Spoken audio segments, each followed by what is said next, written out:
Bismillah, Assalamualaikum. Sebuah tweet dari Habib Bagir Alaidrus, kutukan pelet pemikat, berdasarkan kisah nyata. Ini dia selengkapnya.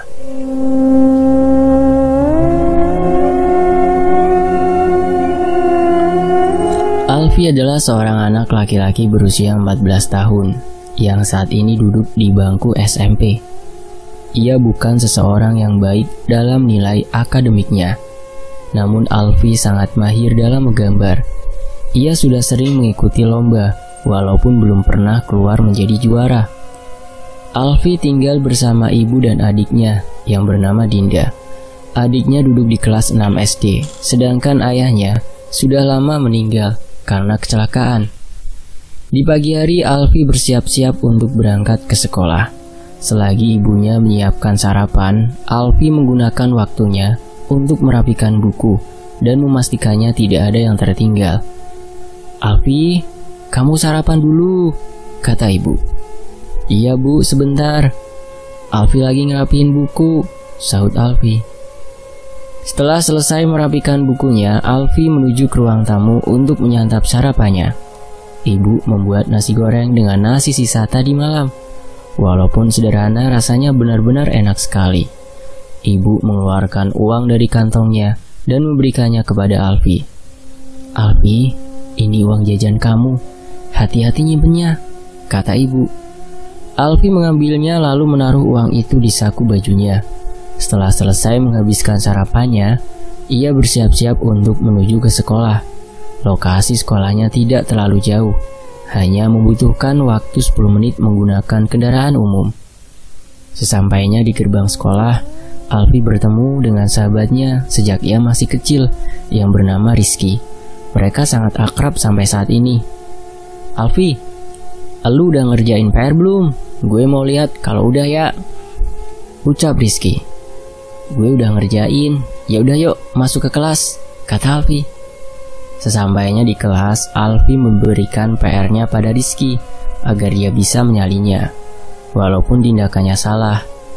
Namun, Alfi merasa terbiasa membantu Rizky mencontek PR-nya.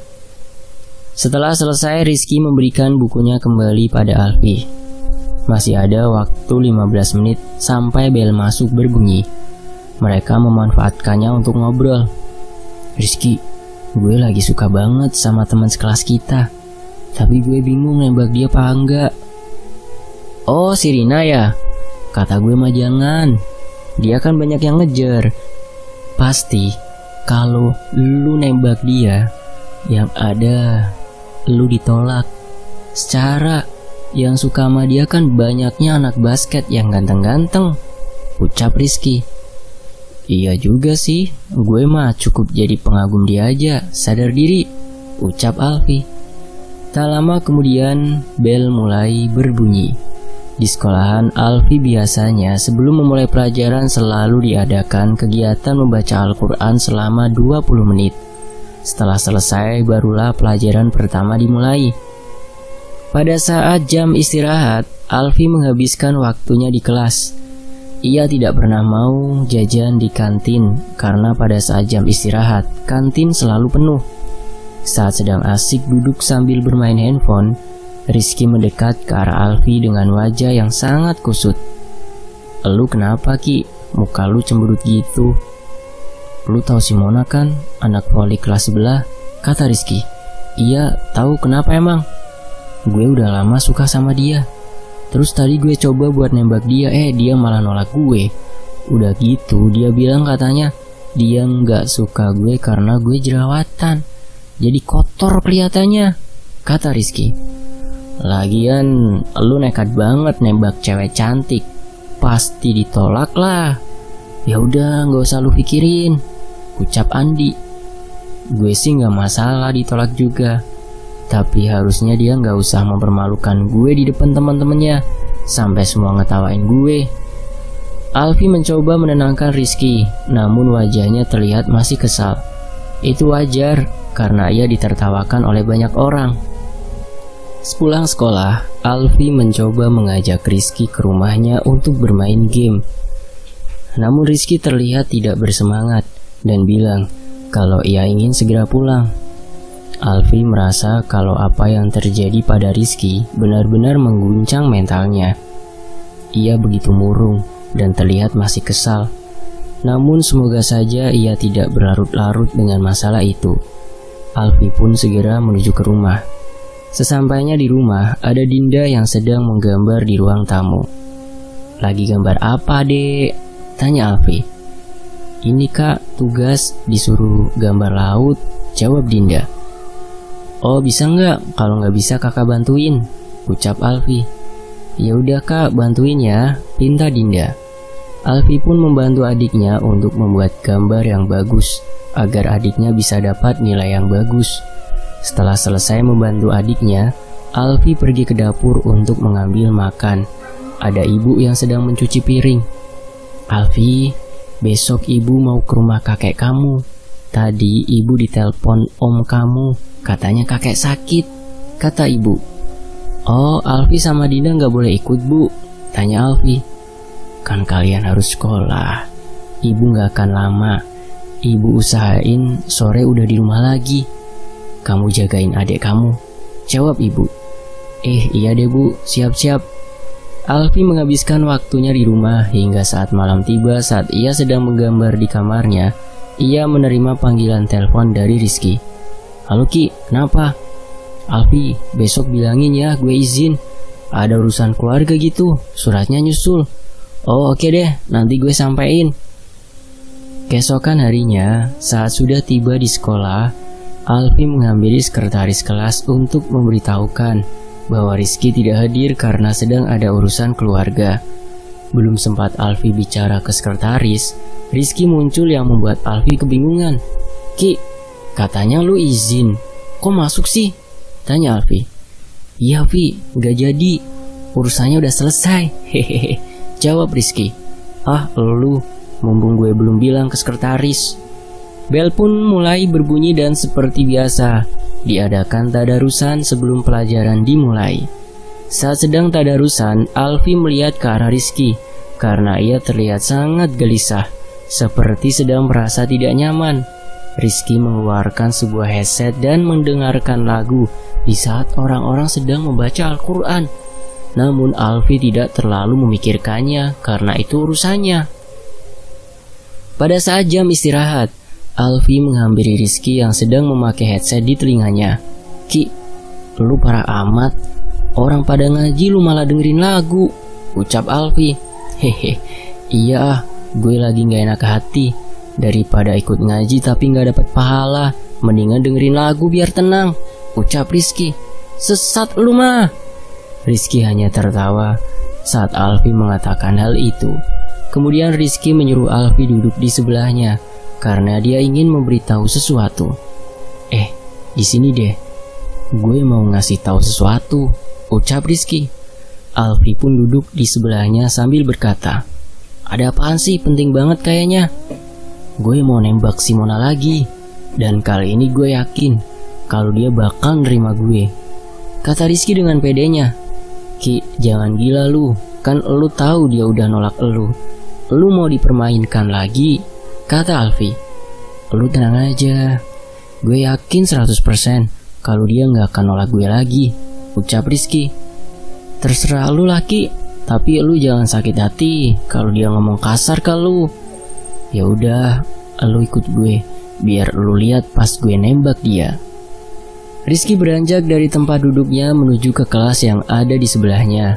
Alfi pun mengikutinya karena ia khawatir Mona akan mengatakan sesuatu yang buruk pada Rizky. Sesampainya di kelas Mona, Rizky menghampiri Mona yang sedang memakan bekal makan siangnya. Tanpa basa-basi, Rizky langsung menyatakan perasaannya lagi. "Mona, lu mau nggak jadi pacar gue?" kata Rizky. Alfi benar-benar kaget karena Rizky langsung menyatakan perasaannya tanpa melihat kondisi Mona yang sedang makan. Kemudian Mona berdiri dari duduknya. Alfi mengira kalau Mona akan sangat marah, namun ternyata Mona berkata kalau ia ingin menjadi pacar Rizky. "Iya Ki, gue mau jadi pacar elu." Alfi merasa kebingungan. Apakah Mona hanya mencoba mempermainkan Rizky? Namun dengan segera Mona memeluk Rizky, membuat anak-anak yang ada di kelas bertepuk tangan dan bersorak. Sekali lagi Alfi benar-benar merasa kebingungan. Setelah kejadian itu, Rizky dan Alfi kembali ke kelas mereka. Masih dengan perasaan tidak percaya, Alfi mencoba menanyakan pada Rizky mengapa ia bisa membuat Mona menerimanya. Padahal sebelumnya jelas-jelas Mona menolak dan menghinanya. Ya mungkin aja dia nyesel karena nolak gue, Vi. Jadinya dia berubah pikiran, ucap Rizky. Kasih tipsnya dong. Gue juga pengen bisa diterima kalau nembak orang yang gue suka, pinta Alfi. Nanti deh gue kasih tipsnya, nggak sekarang tapi. Parah lu mah, gak pengen lihat gue seneng apa? Ya udah nanti malam gue telepon lu, gue kasih tahu tipsnya. Bener ya? Awas aja lu kalau bohong mah. Waktu istirahat telah berakhir. Mereka melanjutkan jam pelajaran. Alfi masih dibuat penasaran bagaimana Rizky bisa dengan mudah menyatakan cinta dan diterima oleh orang yang sebelumnya menolaknya. Sambil terus menggigit pulpen yang dipegang di tangannya, Alfi terus membayangkan kalau ia bisa diterima saat menyatakan cinta pada wanita yang sangat ia kagumi, yaitu Rina, yang tidak lain adalah teman sekelasnya. Jam pelajaran selesai. Terlihat di depan pintu kelas ada Mona yang sepertinya sedang menunggu Rizky. Di kejauhan ia melambaikan tangannya ke arah Rizky. Alfi yakin kalau Mona benar-benar jatuh cinta pada Rizky. Sebelum Rizky beranjak dari tempat duduknya, Alfi mengingatkannya Rizky kembali. Rizky, pokoknya gue tungguin ya. Awas aja lu kalau nggak ngehubungin gue. Iya tenang aja, gue kasih tahu caranya. Nanti malam gue telepon kok, gak akan lupa gue. Alvin pun pulang ke rumahnya dengan perasaan semangat. Ia terus membayangkan bisa berpacaran dengan orang yang ia suka. Sesampainya di rumah, sepertinya ibu sudah berangkat ke rumah kakek. Saat menuju dapur, ada Dinda yang sedang makan di meja makan. Dek, ibu udah berangkat? Udah kak dari tadi, katanya ibu usahain pulang, kalau gak sore malam. Alfi mengganti bajunya. Kemudian ia makan di dapur sambil membayangkan apa yang Rizky lakukan. Walaupun cukup aneh, namun cara itu berhasil untuk Rizky, dan semoga hal itu juga berhasil untuknya.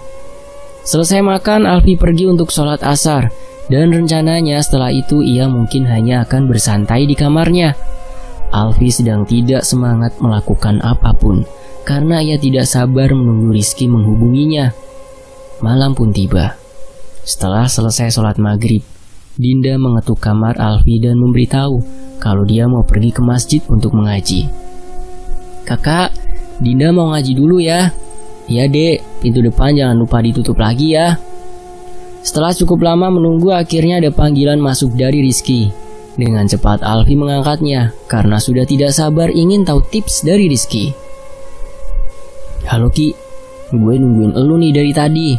Ya elah, kagak sabaran banget lo ya. Ya udah kasih tahu cepetan gimana caranya. Lu tenang aja. Tapi sebelum gue kasih tahu, lu harus janji gak akan ngasih tahu ke siapapun. Iya tenang aja cepetan. Rizky mulai menjelaskannya pada Alfi yang terlihat sudah sangat penasaran. Namun Alfi dibuat kaget karena Rizky bilang kalau dia menggunakan pelet yang ia dapat dari sebuah ritual yang dia lakukan. Sontak saja hal itu membuat Alfi kaget. Pelet? Wah gila sih lu. Kok lu berani banget sih main kayak gituan? Siapa yang ngajakin lu? Iya abis mau gimana lagi Vi. Gue cerita ke paman gue tentang cewek yang gue suka nyakitin perasaan gue. Nah terus paman gue ngasih tahu cara itu. Rizky menjelaskan bahwa pamannya mengajaknya ke kuburan untuk melakukan sebuah ritual. Pertama, ia harus meneteskan setetes darahnya di atas tanah kuburan. Kemudian Rizky harus menunggu di kuburan seorang diri hingga pelet berbentuk minyak wangi keluar dari tanah yang sudah ditetesi oleh darahnya. Ah, gila lu ya Ki, serem banget. Gue kira caranya wajar. Ya, kalau lu mau dapat apa yang lu mau, lu harus berani berkorban, Vi. Buktinya sekarang gue bisa dapetin cewek yang gue mau. Gimana, lu minat kagak? Nanti gue anter ngelakuin ritualnya. Sorry Ki, kalau caranya gitu gue gak berani. Lagian masuknya takut musyrik. Ya udah kalau lu gak mau. Tapi ingat pesan gue ya, Jangan sampai ada yang tahu.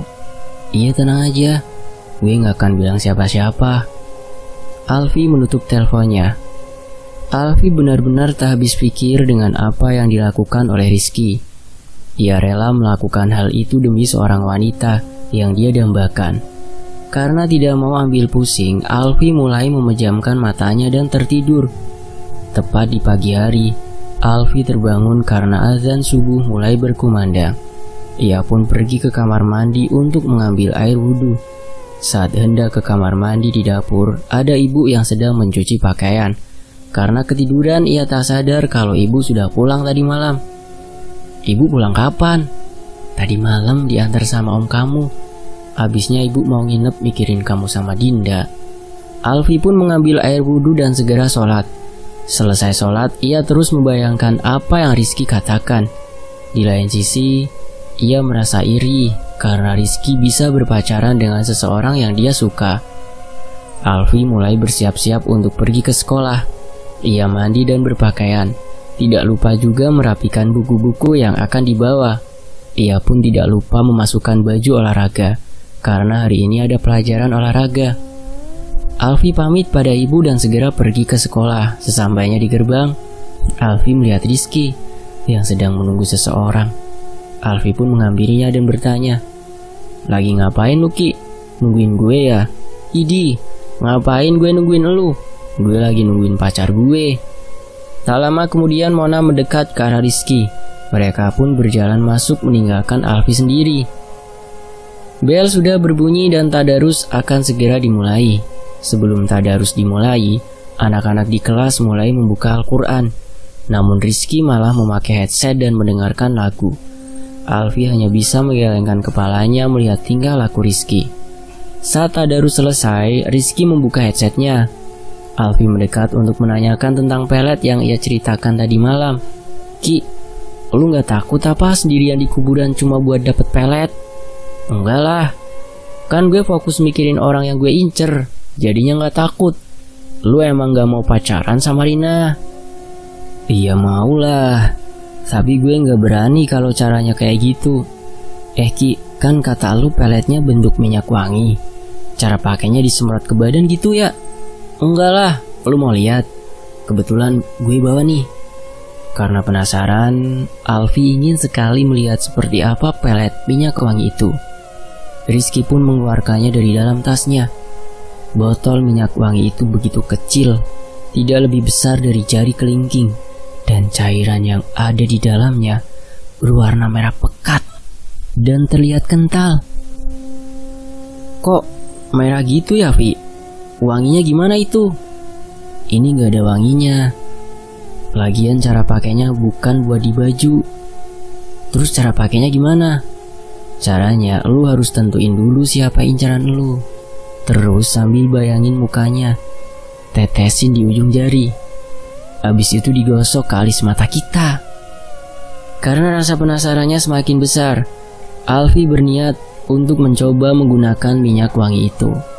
Namun Rizky melarang, karena pelet itu hanya bisa digunakan untuknya dan tidak boleh digunakan oleh orang lain.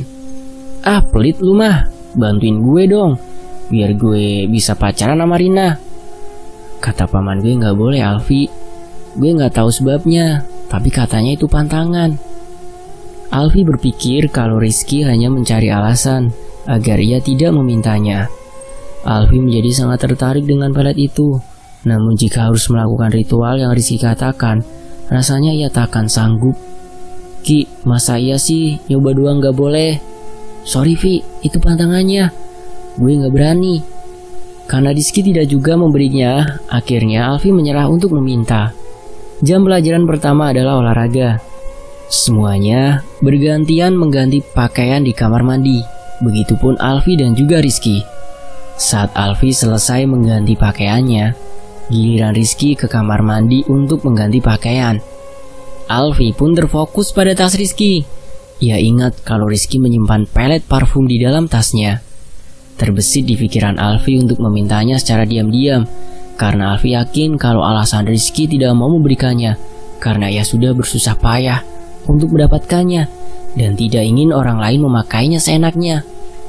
Akhirnya Alfi mengambil parfum pelet itu dari tas Rizky dan mengoleskannya di tangannya sambil mengingat apa yang diucapkan Rizky. Ia mengoleskan parfum itu di alis matanya sambil membayangkan wajah orang yang ia suka. Dengan tergesa-gesa Alfi memasukkan kembali parfum itu ke dalam tas Rizky.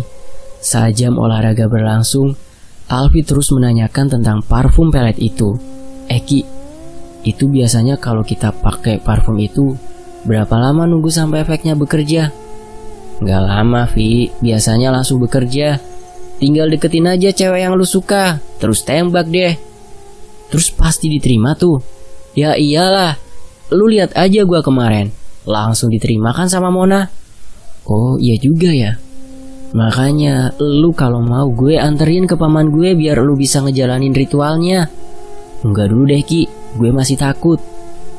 Alfi pun mulai merencanakan untuk menyatakan perasaannya pada Rina sepulang sekolah nanti. Namun ia tidak ingin ada banyak orang yang tahu, makanya ia menunggu momen saat sekolah bubar. Alfi benar-benar merasa sangat senang karena pada akhirnya ia akan pacaran dengan orang yang sangat ia sukai. Jam sekolah pun selesai. Anak-anak di kelas mulai merapikan perlengkapan mereka dan bersiap untuk pulang. Kebetulan jadwal piket Alfi dan Rina sama di hari itu. Saat Rina sedang menyapu lantai, Alfi menghampirinya. Rina, ada yang mau gue omongin. Apaan, Vi? Gue suka sama lu. Lu mau gak jadi pacar gue? Bukannya menjawab, wajah Rina malah terlihat kebingungan. Ia terus melihat sekeliling, terlihat seperti tidak nyaman. Aduh, gimana ya, Vi? Gue belum mau pacaran. Kayaknya gue gak bisa deh. Ternyata apa yang Alfi bayangkan tidak berjalan dengan baik.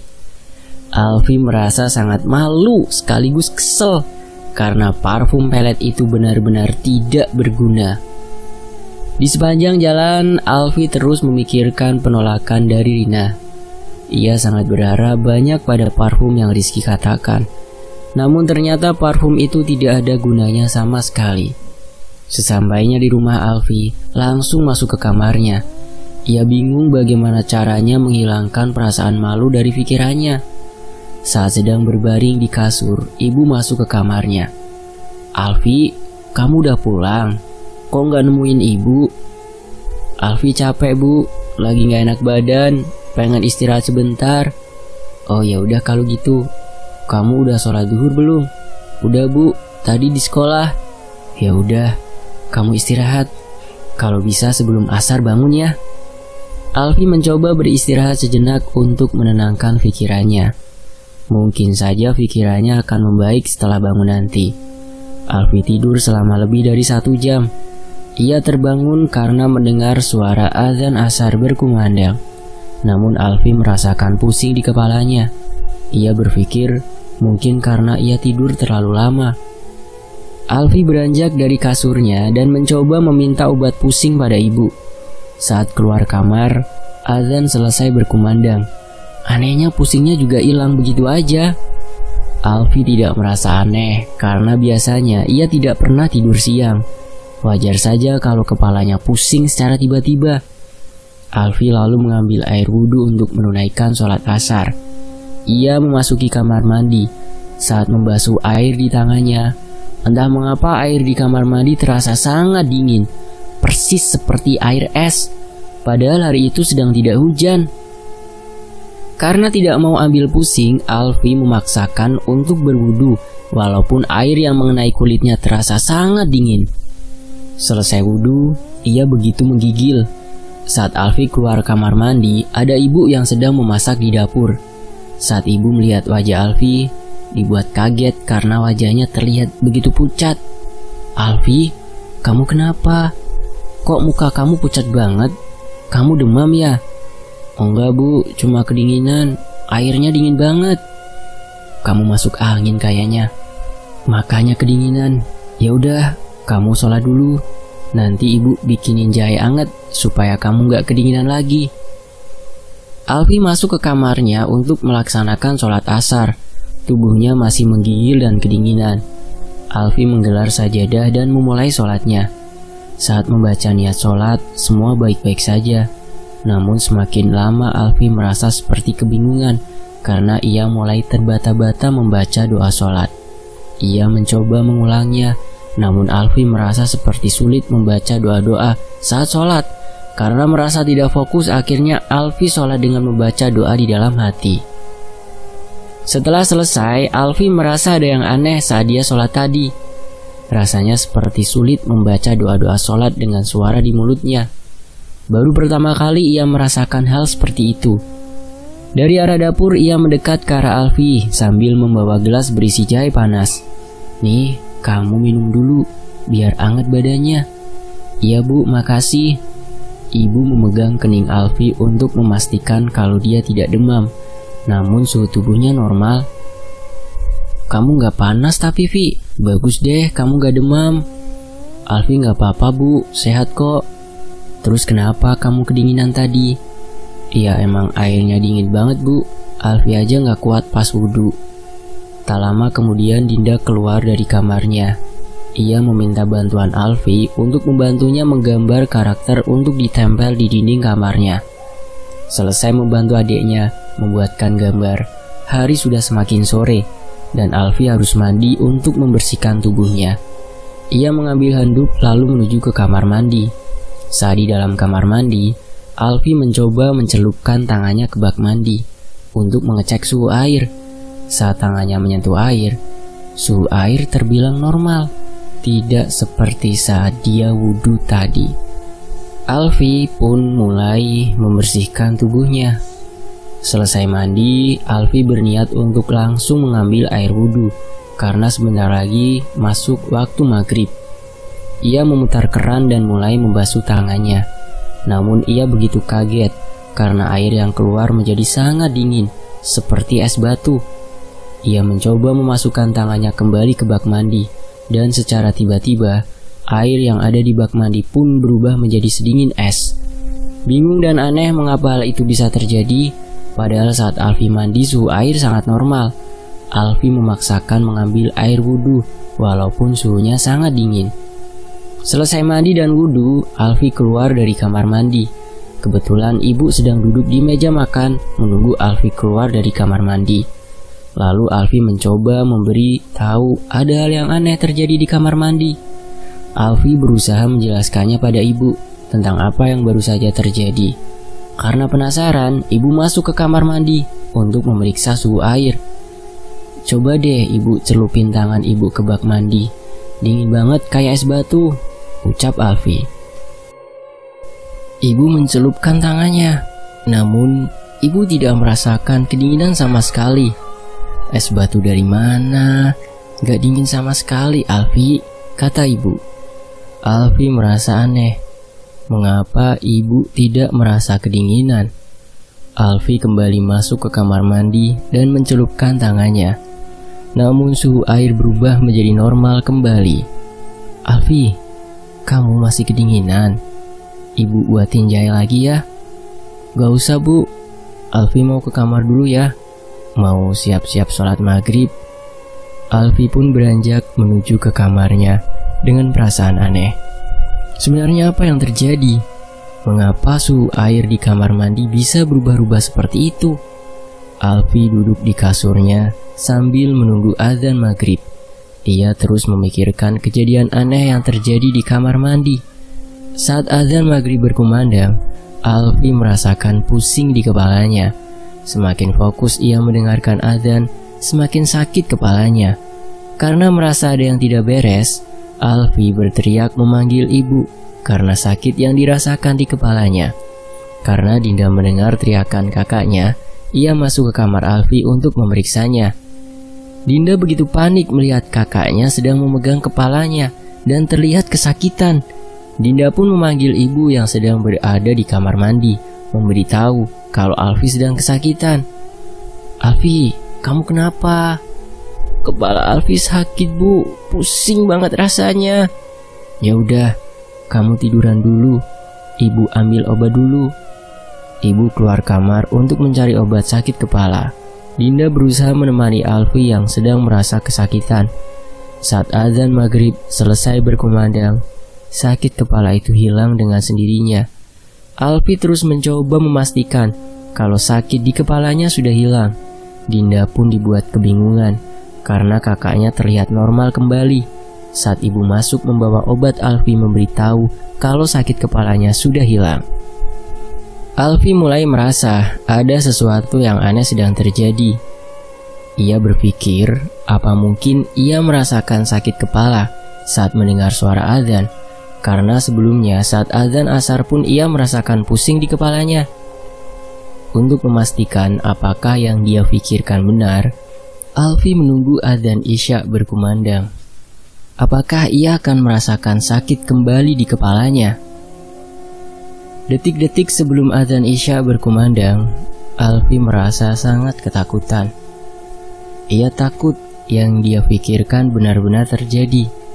Lalu azan pun berkumandang. Perlahan Alfi merasakan sesuatu seperti bergerak di dalam kepalanya.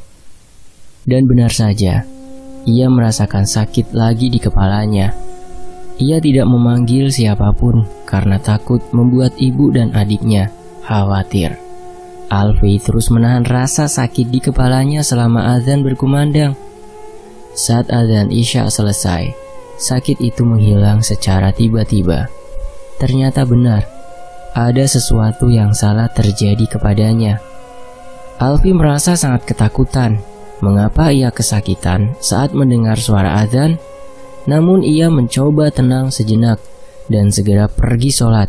Sama seperti sebelumnya, sangat sulit membaca doa-doa sholat dengan suara yang lantang.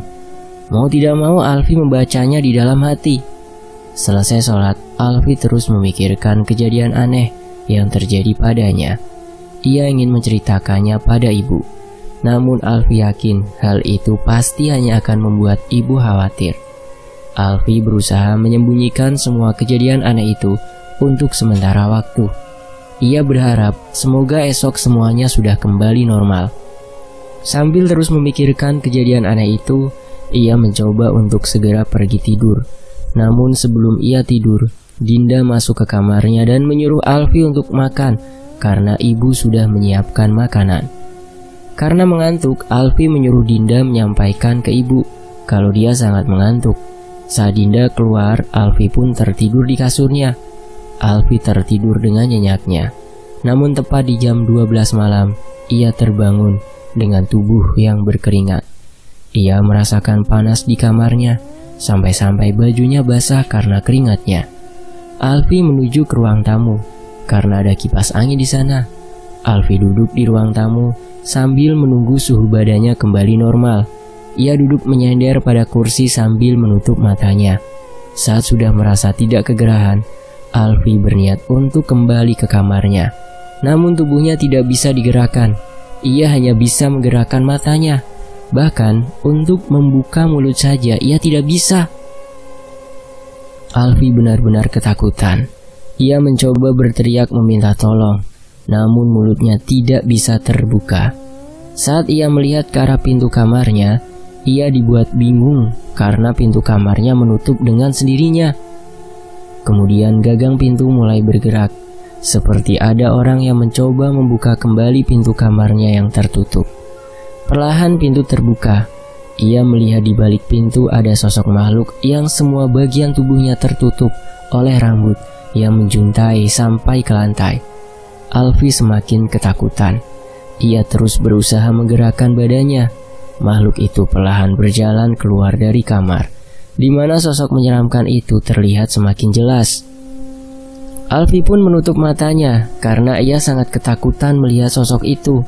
Saat memejamkan matanya, ia mendengar suara ibu memanggil namanya. Ia membuka mata. Ibu ada di sebelahnya dan mencoba membangunkannya. Pada akhirnya, Alfi bisa menggerakkan tubuhnya kembali. "Kamu ngapain tidur di sini?" Dengan suara yang masih gemetaran, Alfi berusaha menceritakan apa yang ia lihat. "Bu, tadi Alfi nggak bisa gerakin badan. Terus ada sesuatu keluar dari kamar. Serem banget." "Kamu ketindihan kayaknya, nak. Udah sholat Isya belum?" "Alfi takut, Bu. Makhluk yang Alfi lihat serem banget." Karena masih malam, ibu menyuruh Alfi untuk kembali tidur. Karena membahas hal itu di malam hari membuat ibu sedikit ketakutan. Walau masih merasa ketakutan, Alfi mencoba kembali ke kamarnya. Sambil terus melihat sekeliling kamarnya, ia terus mencoba berpikir positif kalau yang terjadi padanya tidaklah nyata. Sampai akhirnya ia kembali mengantuk dan tertidur. Tepat saat azan subuh berkumandang, Alfi bangun dari tidurnya dengan kepala yang kesakitan. Ia bangun dari kasurnya dan terus memegang kepalanya. Alfi pun menutup kedua telinganya dengan kedua tangannya. Saat itu juga sakit itu menghilang.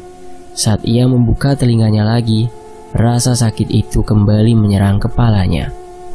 Alfi mulai merasa bingung, mengapa suara azan membuat kepalanya kesakitan. Setelah azan subuh selesai, ia keluar kamarnya untuk mengambil air wudhu. Saat akan masuk ke kamar mandi, Alfi mencoba mengecek suhu air yang ada di bak mandi. Ia mencelupkan tangannya. Suhu air memang dingin, namun itu masih normal. Alfi menyalakan keran air untuk wudhu. Dan sekali lagi, suhu air yang keluar terasa sedingin es. Alfi pun mulai menyimpulkan kalau suhu air menjadi dingin saat ia akan mengambil air wudhu. Begitupun saat sholat. Rasanya sangat sulit saat harus membaca doa dengan lantang. Sesudah sholat subuh, Alfi terus memikirkan kejadian aneh yang terjadi sejak kemarin. Alfi sangat ingin menceritakan hal ini pada ibu. Namun ia takut membuat ibu khawatir. Maka dari itu, Alfi akan mencoba menyimpan rahasia ini sementara waktu. Alfi mulai bersiap-siap untuk berangkat ke sekolah. Ia pamit pada ibu dan langsung pergi. Sesampainya di sekolah, Alfi melihat Rizky yang sedang berdiri di depan gerbang sekolah. Sepertinya ia sedang menunggu Mona datang. "Rizky, nungguin Mona ya?" "Enggak, gue nungguin elu. Gue mau cerita nih." "Cerita apaan?" "Tiba-tiba Mona mutusin gue." Rizky mulai menceritakan bahwa sejak kemarin sifat Mona tiba-tiba berubah. Dan malamnya, Mona memutuskan hubungannya dengan Rizky tanpa alasan yang jelas. Padahal pamannya bilang kalau efek pelet itu akan bertahan selamanya. Rizky mulai sadar kalau ia melakukan hal yang kurang baik demi mendapatkan seorang wanita. Saat ini pikirannya lebih lega dan tenang, dan mereka pun masuk ke kelas karena bel masuk sudah berbunyi menandakan kegiatan tadarus akan segera dimulai. Saat semua siswa sudah siap membacakan ayat suci, seperti biasa Rizky memakai headset dan mendengarkan lagu. Alfi berpikir mungkin Rizky sudah kebiasaan melakukan itu. Alfi membuka lembaran Al-Quran, namun hal aneh terjadi. Tangannya bergetar dengan sangat hebat. Saat semua serentak membacakan ayat suci secara bersamaan, Alfi merasakan sakit yang luar biasa di kepalanya. Alfi berusaha menahannya, namun lantunan ayat yang dibacakan membuatnya tidak sanggup menahan rasa sakit di kepalanya hingga ia terjatuh ke lantai. Karena kejadian itu, teman-temannya mendekat dan berusaha membantu Alfi. Begitupun Rizky yang mendekat pada Alfi. Kemudian Alfi dibawa ke ruang UKS agar ia bisa beristirahat. Di ruang UKS, Rizky menemaninya. Rizky mulai menanyakan apa yang terjadi pada Alfi. Disitulah Alfi mulai menceritakan kejadian aneh yang terjadi kepadanya sejak kemarin. Mulai dari suara azan yang membuat kepalanya sakit, hingga air yang tiba-tiba berubah menjadi dingin. Rizky terdiam mendengar apa yang Alfi ceritakan. Kemudian dengan tatapan tajam Rizky bertanya, "Alfi, jawab yang jujur. Apa lu pakai minyak pelet gua?" Alfi begitu bingung mengapa tiba-tiba Rizky bisa tahu kalau Alfi memakai parfum peletnya. Pada akhirnya Alfi jujur kalau dia memakainya untuk mencoba mendekati Rina. "Alfi, kan gue udah bilang parfum itu nggak boleh dipakai selain sama orang yang lakuin ritualnya. Pantas aja Mona berubah dan mutusin gue. Sorry Ki, gue cuma penasaran aja. Gue juga kan pengen pacaran sama Rina." Alfi, sekarang gue yakin kejadian aneh yang elu alamin itu karena pengaruh dari parfum pelet itu. Gue gak begitu ngerti, tapi kayaknya elu dalam bahaya. Maksud lu bahaya gimana? Soalnya paman gue bilang kalau sampai parfum itu dipakai sama yang bukan pemiliknya, bakal ada hal yang buruk nimpa orang itu. Hal buruk kayak apa, Ki? Lu jangan nakut-nakutin gue dong. Gue belum tahu, Ki. Nanti gue coba tanya paman gue. Pokoknya buat sekarang elu harus hati-hati. Alfi mulai sadar kalau kejadian aneh kemarin terjadi setelah ia memakai parfum pelet milik Rizky. Sekarang Alfi merasa sangat khawatir tentang hal buruk yang Rizky bilang. Karena merasa tidak enak badan, Alfi memutuskan untuk izin pulang agar ia bisa beristirahat di rumah. Sesampainya di rumah, hanya ada Dinda di rumah. Dinda memberitahu Alfi kalau ibu dijemput karena kakek sakit lagi, dan kemungkinan ibu akan pulang malam. Sebenarnya Alfi berniat menceritakan kejadian aneh yang dia alami pada ibu. Namun sayangnya, ibu sudah pergi ke rumah kakek. Alfi masuk ke kamarnya dan berbaring di kasurnya. Ia merasa menyesal mengapa ia memakai parfum pelet milik Rizky. Ia tak pernah mengira kalau hal itu membuat dia merasakan banyak keanehan. Alfi terus berbaring di kasur hingga tak sadar azan zuhur mulai berkumandang. Dan lagi sakit di kepalanya mulai terasa. Alfi bergegas mengambil sebuah headset agar ia tidak mendengar suara azan. Ia mendengarkan lagu dengan suara sangat keras. Sakit di kepalanya pun hilang. Setelah azan selesai, Alfi mulai merasakan tidak nyaman karena sakit yang benar-benar menyiksanya. Ia bingung harus menceritakan masalah ini pada siapa. Alfi pun bergegas untuk mengambil air wudhu. Saat beranjak dari kasurnya, tubuhnya tiba-tiba menjadi kaku. Tidak bisa digerakkan sama sekali, persis seperti tadi malam. Ia mencoba menggerakkan tubuhnya, namun semua itu sia-sia. Alfi berusaha berteriak untuk meminta tolong. Kemudian seorang membuka pintu kamarnya. Alfi mengira kalau itu adiknya, namun perlahan sesosok makhluk dengan rambut panjang yang ia lihat tadi malam muncul dan masuk ke kamarnya. Ia berjalan mendekat ke arah Alfi, membuatnya sangat ketakutan. Alfi memejamkan matanya sambil terus membaca doa-doa di dalam hatinya. Ia pun mencoba membuka matanya. Namun ia dikagetkan karena sosok wajah dengan kulit berwarna hitam sedang melihat ke arahnya. Alfi berusaha menggerakkan badannya hingga pada akhirnya ia bisa menggerakkan tubuhnya. Ia lari keluar dari kamarnya sambil berteriak. Mendengar teriakan yang sangat keras, Dinda mendekat pada Alfi yang sedang ketakutan. "Kakak kenapa?" "Dek, ada hantu, ada hantu." Karena Dinda juga merasa ketakutan, mereka pun pergi keluar dari rumah. Saat membuka pintu untuk keluar, Alfi dibuat kaget karena hari sudah gelap. Hal itu aneh karena hari masih siang dan azan zuhur baru berkumandang. "Dek, kau udah malam gini?" "Iya kan, emang udah malam, Kak. Ini udah jam 8. "Apa? Bukannya tadi masih siang? Tadi baru aja kakak dengar azan zuhur." "Kakak kayaknya mimpi kali lihat hantunya. Soalnya kan kakak dari pulang sekolah tadi tidur sampai malam kayak gini. Aku udah coba bangunin, tapi kakak nggak bangun-bangun." Alfi benar-benar merasa semuanya semakin aneh. Hal ini memang sudah tidak wajar.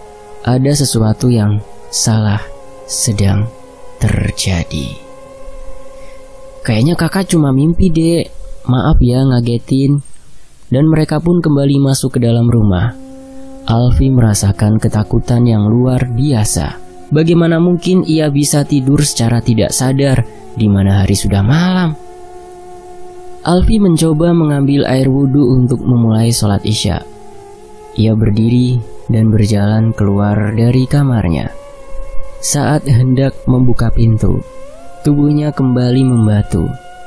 Ia tidak bisa menggerakkan tubuhnya lagi. Alfi terus menatap sekeliling, dan saat ia melihat ke bawah, ia dikagetkan dengan sosok wanita yang mempunyai 6 tangan. Sosok menyeramkan tidak memiliki tubuh bagian bawah, dari pinggang hingga ke kaki. Dalam keadaan kaku, Alfi hanya bisa menangis karena takut dengan sosok menyeramkan itu. Sosok menyeramkan itu merayap di lantai dengan ke-6 kakinya. Sosok itu juga bisa menempel di dinding, terlihat seperti laba-laba manusia. Alfi terus menangis mencoba meminta bantuan. Perlahan sosok menyeramkan itu melihat ke arah Alfi. Kemudian ia merayap ke arah Alfi hingga makhluk itu berada tepat di bawah kaki Alfi. Perlahan sosok menyeramkan itu merayap di tubuh Alfi dan mendekatkan wajah menyeramkannya persis di depan muka Alfi. Alfi hanya bisa memejamkan matanya sambil terus menangis karena ketakutan. Ia bisa merasakan ke-6 tangan makhluk itu menempel di tubuhnya. Tak lama kemudian, ibu sudah kembali dari rumah kakek. Ibu membuka pintu dan saat melihat kamar, ibu begitu kaget melihat Alfi yang sedang berdiri dengan wajah yang sangat pucat. Ibu menghampirinya dan bertanya, "Alfi, kamu kenapa?"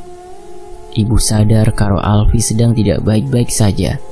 Saat ibu memegang tubuhnya, semuanya terasa sangat kaku dan keras.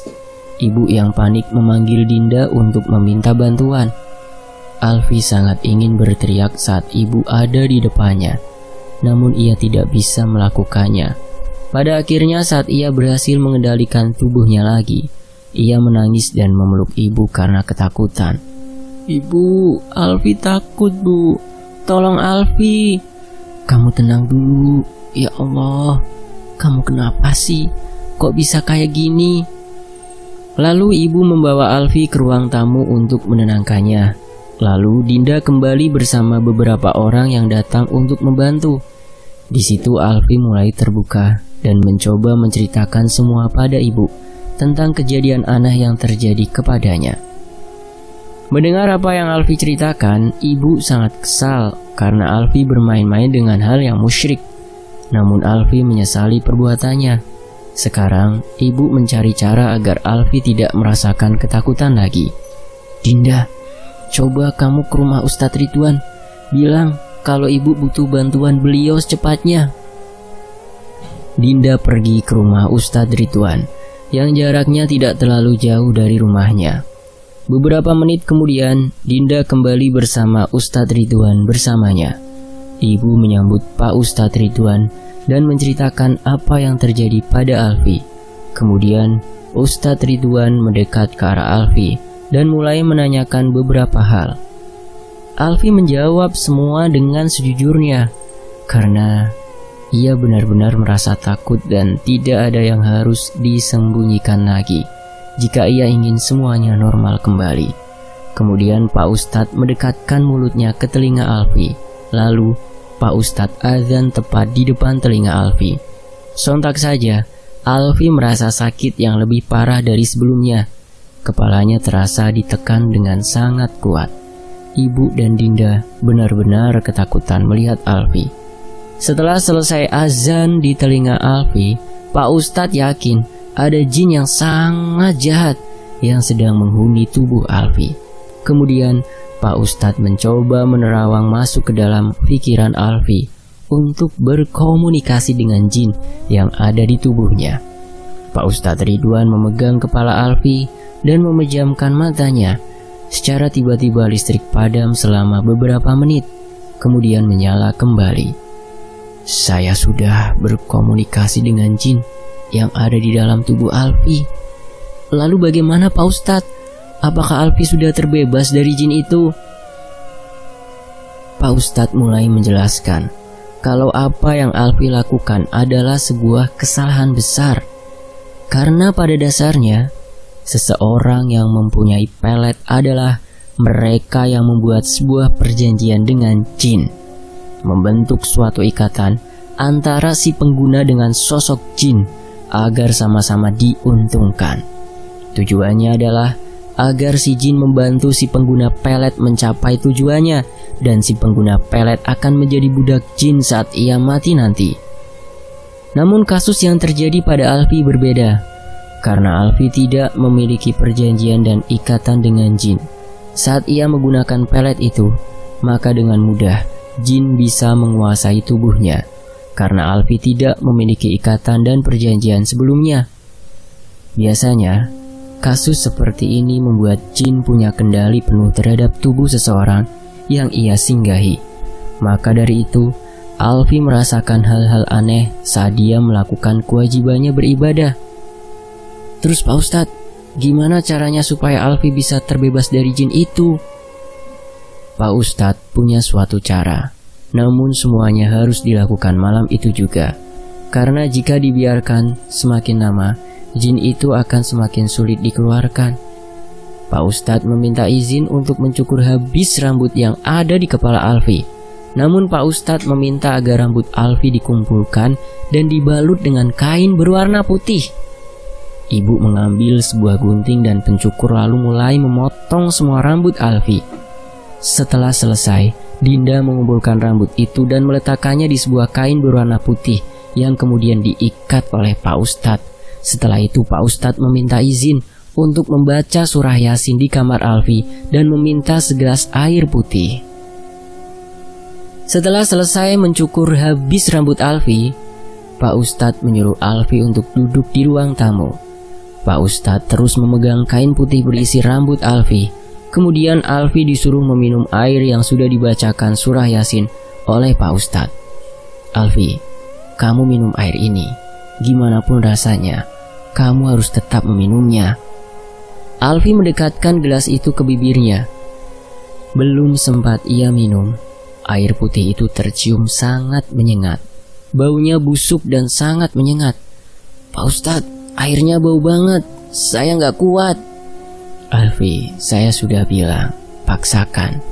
Kalau kamu ingin normal kembali, dengarkan kata saya. Dengan sangat terpaksa Alfi meminum air itu sambil mencoba menahan nafasnya. Namun saat air masuk ke tenggorokannya, rasanya benar-benar tidak enak, pahit dan tajam. Tenggorokannya terasa panas.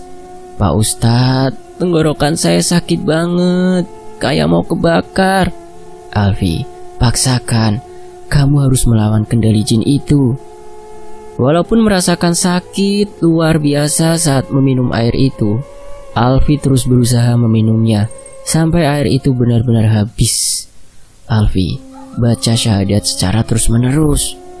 Alfi mengikuti apa yang Pak Ustadz katakan. Saat akan membuka mulutnya, tubuhnya kembali menjadi kaku. Ia tidak bisa menggerakkan badannya. Ibu sangat panik melihat Alfi yang melotot dan tubuhnya sangat keras. Namun Pak Ustadz melarang ibu untuk mendekat. Pak Ustadz menatap mata Alfi sambil terus menyuruhnya untuk membaca syahadat di dalam hatinya. Alfi terus berusaha membaca syahadat di dalam hatinya, namun ia dibuat kaget karena sosok wanita bertangan 6 muncul di dinding, merayap di langit-langit, terus melihat ke arah Alfi. Belum lagi sosok wanita berambut panjang juga berdiri tepat di hadapannya.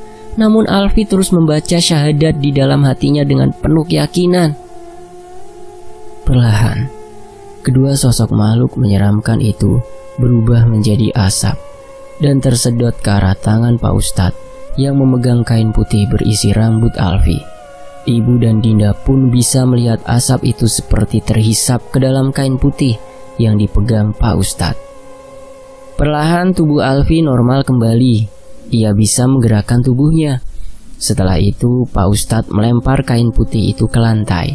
Namun ibu dan Dinda dibuat kebingungan karena kain putih itu berubah warna menjadi merah pekat. Pak Ustadz meminta korek api dan sebatang lidi. Ibu memberikannya dan Pak Ustadz mematik korek lalu membakar lidi itu. Api dari lidi itu digunakan untuk membakar kain yang berisi rambut Alfi. Seketika api berkobar membakar kain itu dengan sangat cepat. Anehnya, asap yang ditimbulkan dari pembakaran kain itu berwarna hitam. Dan asap itu mengarah kembali masuk ke dalam sambil mengatakan, "Alhamdulillah, jin itu sudah pergi." Untuk memastikannya, Pak Ustadz menyuruh Alfi duduk. Lalu Pak Ustadz mencoba kembali azan di telinga Alfi. Awalnya Alfi merasa khawatir kalau ia akan merasakan kesakitan lagi di kepalanya. Namun saat azan dikumandangkan, ia tidak merasakan apapun. Alfi sangat senang karena pada akhirnya ia bisa normal lagi. Ibu pun merasa lega karena anaknya sudah tidak diganggu oleh jin lagi. Pak Ustadz pun pamit untuk pulang karena hari sudah sangat larut. Sebelum pulang, Pak Ustadz mengingatkan untuk tidak melakukan atau mencoba menuju kemusyrikan karena jin itu licik. Walau ia memberikan seseorang kemudahan, namun ia punya maksud jahat di balik semua itu. Ibu mengantar Alfi ke kamarnya karena masih merasa sedikit takut. Akhirnya ibu dan Dinda tidur bersama Alfi di kamarnya. Saat azan subuh berkumandang, Aldi bangun dengan perasaan yang sangat lega karena ia tidak merasakan sakit lagi saat mendengar kumandang azan. Ia pergi mengambil air wudhu kemudian melaksanakan sholat subuh. Alfi merasa sangat bersyukur karena masih diberi kesempatan untuk bisa beribadah tanpa ada halangan. Biarlah yang terjadi menjadi pengalaman agar ia tidak melangkah ke jalan yang salah. Alfi pun mandi dan bersiap-siap untuk berangkat ke sekolah. Sesampainya di gerbang sekolah, ia tidak melihat Rizky yang biasanya menunggunya di depan gerbang. Karena bel masuk sudah berbunyi, Alfi segera masuk. Sepertinya Rizky tidak masuk sekolah hari ini. Sebelum tadarusan dimulai, ada pengumuman yang disampaikan bahwa salah seorang siswa telah meninggal dunia tadi malam. Saat disebutkan namanya, Alfi begitu kaget dan tak percaya karena ternyata siswa yang meninggal itu adalah Rizky. Alfi sangat terpukul dan tak percaya sahabatnya meninggal dunia. Menurut kabar yang beredar, Rizky meninggal karena penyakit paru-parunya. Alfi berniat untuk melayat ke rumah Rizky sepulang sekolah nanti. Sesampainya di rumah Rizky, Alfi melihat tidak terlalu banyak orang di sana. Dan sepertinya Rizky juga sudah dikebumikan. Alfi melihat ibu dari Rizky. Ia menghampirinya dan menyampaikan rasa bela sungkawanya. Selesai berbincang dengan ibunya Rizky, Alfi melihat ada Mona di sana yang terlihat sedang duduk sendirian. Alfi menghampirinya dan berbincang dengannya. Mona mengatakan kalau sebelum Rizky meninggal, Rizky menghubunginya untuk meminta maaf. Namun tiba-tiba Mona hanya mendengar suara teriakan kesakitan dari Rizky. Alfi merasa sangat penasaran apa yang membuat Rizky meninggal. Kebetulan di situ ada adik dari Rizky yang sedang membawa air mineral.